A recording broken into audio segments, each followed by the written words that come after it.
Thank you for your love. Thank you for your support. For Elizabeth Smart, it has been 8 years of waiting. Years of watching her former captor, Brian David Mitchell, bounce from one court hearing to the next to determine his mental fitness to stand trial. As she waited, she resumed her old life. Her resilience seemed nothing short of remarkable. How changed was she in the first couple of months coming home? The first couple of days is about all it took. And once after that, she was just slipped right back into her place, and it was almost as if she'd never left. She was soon in high school, the 10th grade, picking up where she'd left off with her beloved harp, horseback riding again, hanging out with best friends, trying, if not to forget, to move on. She would take her cues from me. And if I broke up and said, "Oh, what terrible, horrible things happened to you," then that's how she would respond. And so you have to put that aside. That's a small part of your life. It's a terrible part, but we can move forward, and we will move forward. But some didn't want Elizabeth to move forward. A while after her return, Ed says his daughter was confronted by a strange woman in a church restroom. When I heard what was being asked of her and what this woman was doing, well, you really liked Brian Mitchell, didn't you? And you really ran away, didn't you? And all of these outrageous questioning, and Elizabeth just standing there. Her younger sister, Mary Catherine, guided her out the door. Ed says he was bothered Elizabeth had still not found her voice in the face of such cruelty. And all I could envision is what Mitchell had done to her for those 9 months, and how her conditioned response had become what it was there in the corner of that bathroom. She stood there. Yeah. I said, I think that you have to realize that nobody has the right to do this to you. Mm-hmm. Nobody. And you do whatever it takes to get away.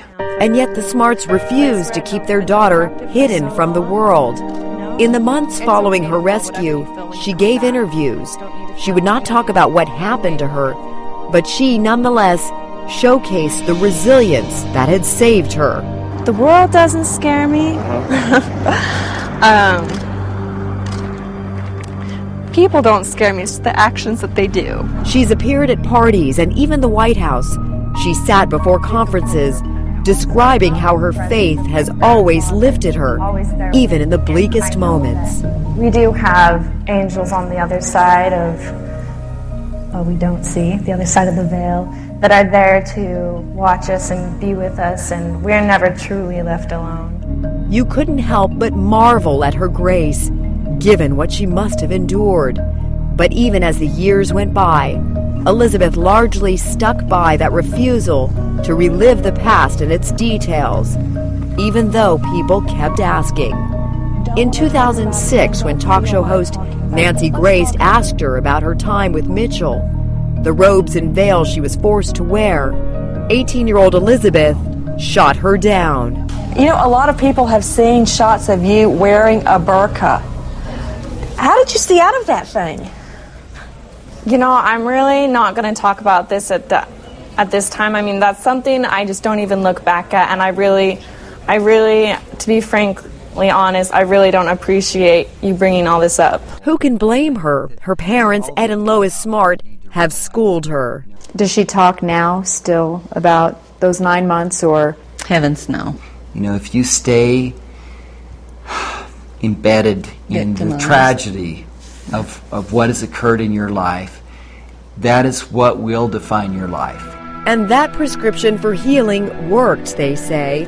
Elizabeth has blossomed into an accomplished musician, taking studies in the harp seriously as she moved on to college, Brigham Young University, and into womanhood. And she's dated, I understand. Oh, yes. Had relationships. No shortage of that, yes. She even began work as a missionary for her faith, spreading the Mormon word on the streets of Paris.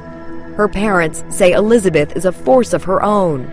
If she has something to say, you know it, and she says it. She just doesn't pander around. Mm-hmm. She's very straightforward and lets you know what she thinks. But even as they kept one eye on their daughter's growth, the Smarts kept another on the legal wrangling over that terrible man, Brian David Mitchell. They knew ever since their daughter's rescue that he might one day stand trial for abducting Elizabeth, and she might have to testify.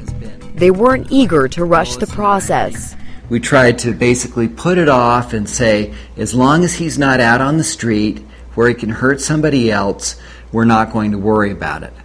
Plus, it gave Elizabeth time and maturity to have that, rather than to have him put right on trial and she would have to give her testimony. It gave her some time, which was good. Which is what she needed. Yeah.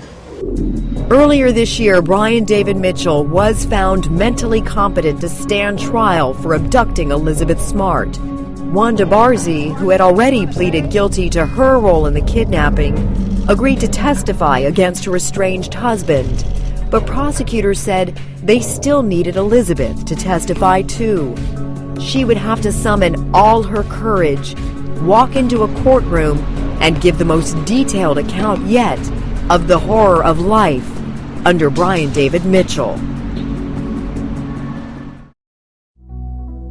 More than 8 years after Brian David Mitchell snatched Elizabeth in the night, prosecutors were ready to try him for her kidnapping. His defense argued he was insane at the time. Prosecutors were relying on the testimony of Elizabeth to show he was not. Her long-held silence about the details of those months with Mitchell was over. Pat Reevey covered the trial for the Deseret News. This is the first time we've heard in great detail what happened to her, and the interest has been immense. Over the course of 3 days, Elizabeth gave jurors a portrait of a young girl's fight to survive and her ultimate triumph over a man who routinely abused and humiliated her. Reporters sat mesmerized as she recounted what happened. She would become a little more quiet at difficult moments, when she would recount difficult moments for her, but she didn't shy away from any of the details. Elizabeth described how it began that June night in 2002, the jolt from sleep, the intruder with a knife, his bone-chilling threat. I'll kill you and your family if you make a sound, and he leads her out of the house. And toward a trail in the foothills behind her home. As they climbed, Elizabeth, still in her red silk pajamas, got a better look at her abductor. Even in the moonlight and confusion, she recognized him. Emmanuel, who came and worked on the house, she questions him, why are you doing this? My parents only try to help you, they try to be nice to you, why are you doing this? The reporters heard how Emmanuel, a.k.a. Brian David Mitchell, ignored her pleas, forcing her to keep climbing a steep, narrow pass for nearly 5 hours. Near daybreak, they came to a remote campsite. A woman named Wanda stepped forward and led the girl into a tent, Mitchell following.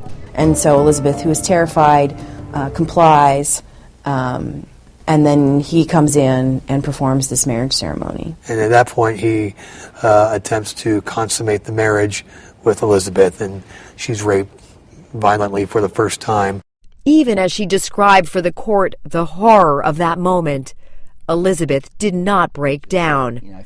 Her father, Ed Smart, was amazed at her composure, but heartsick for... And as I sat there listening to what she had to say and to hear her talk about that first day and how she felt worthless. Mm-hmm. After having everything taken that she, cherished and felt that, Brian Mitchell would take from her. That first night was a prelude to horror. She remembered waking the next morning to find Mitchell holding a cable, one end tied to a tree. He fastens the other end to her ankle, and she's essentially a prisoner. For about 6 weeks, she's on this tether, and it only goes far enough to reach a bucket that they use for a bathroom and far enough to reach the tent so she can sleep at night. She described each day as more degrading than the one before. Mitchell raped her repeatedly. He forced her to drink alcohol and to smoke pot. Wanda never protested or protected, even as Mitchell threatened the girl. One day she even heard her name being She called knew out. there were people looking for her. There was at one point they believed that searchers came within feet of where they were. Again, though, it was a threat of if you make a sound, I will kill you and I will kill your family. She decides that she wants to live. She decides that she's going to do anything she has to do to stay alive.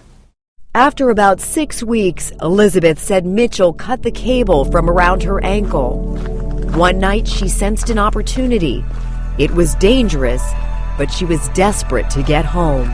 There was a moment where Elizabeth did try to escape. One night when Wanda and Brian David Mitchell were drunk, right? Well, and they were arguing, and Elizabeth thought this might be my time to slowly slip away. But she doesn't get far.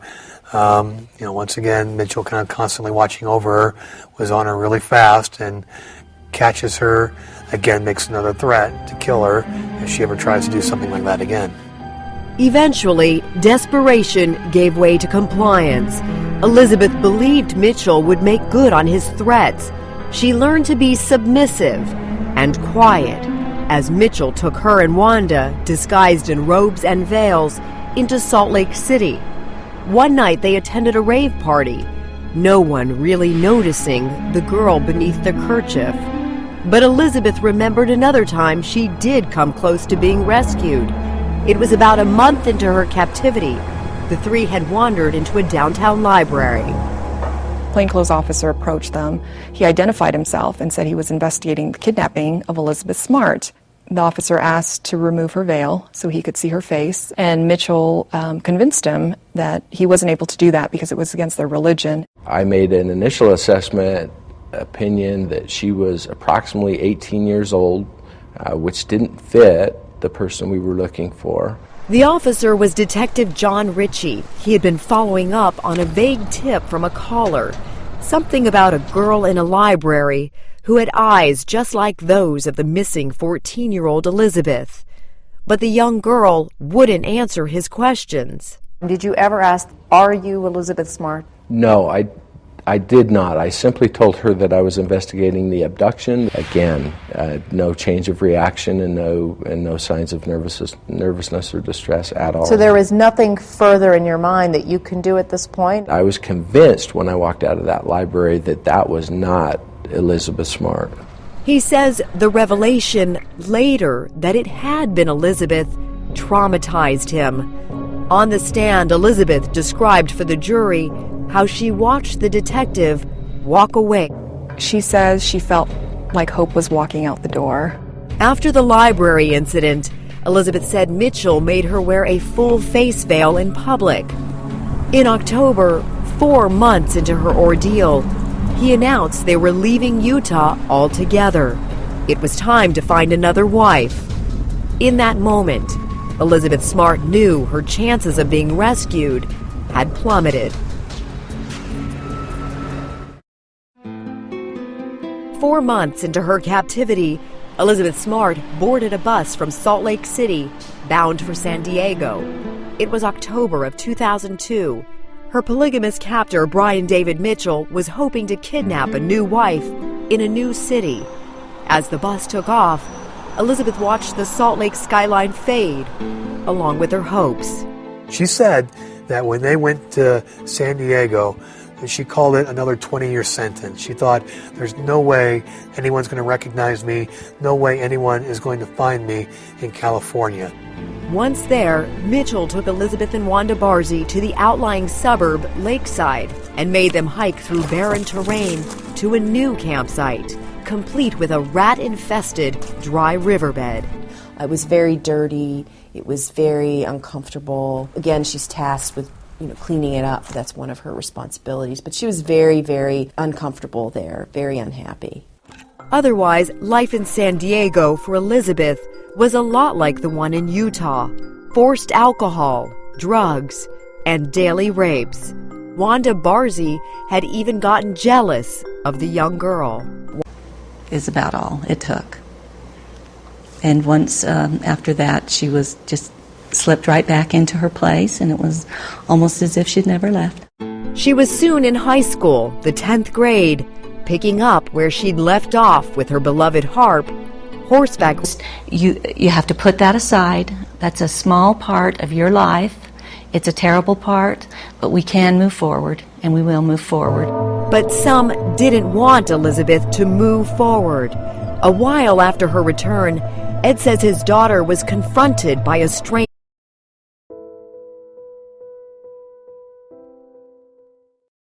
Thank you for your love. Thank you for your support. For Elizabeth Smart, it has been 8 years of waiting. Years of watching her former captor, Brian David Mitchell, bounce from one court hearing to the next to determine his mental fitness to stand trial. As she waited, she resumed her old life. Her resilience seemed nothing short of remarkable. How changed was she in the first couple of months coming home? The first couple of days. Riding again, hanging out with best friends, trying, if not to forget, to move on. She would take her cues from me. And if I broke up and said, oh, what terrible, horrible things happened to you, then that's how she would respond. And so you just